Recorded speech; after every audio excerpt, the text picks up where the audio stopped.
Magandang araw sa ating lahat. For today's video, mag-share lang po ako ng aking menu na laging niluluto at lagi pong in-order ng aking mga client. So, ito po ay chicken afritada. So, ang una kong ginawa dyan ay nagkisa lamang po ako ng bawang at ng sibuyas. So, yung ating chicken pala dyan ay nakamarinate na po yan ng almost 2 hours po para mas makapit po yung lasa ng ating manok. Yan. So, ayan po.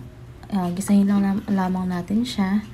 And then, naglagay po ako ng tomato sauce and then tomato paste. So, habang inaantay natin siyang lumambot, halu-haluin lang po natin para hindi po siya masunog sa ilalim. And then, ayan. Nakita niyo po.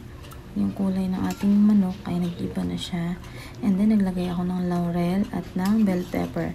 So, naglagay na din po pala ako dyan ng Knorr chicken cubes para mas malasa po yung ating manok.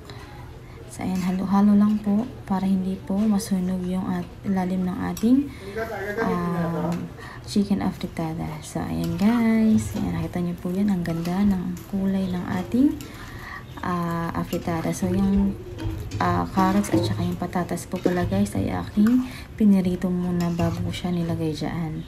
So, para may konting crispiness yung ating patatas. And then, charan! So, request ni client ay lagyan ko siya ng cheese yung kanyang afritada. So, ayan, naglagay po tayo dyan ng cheese.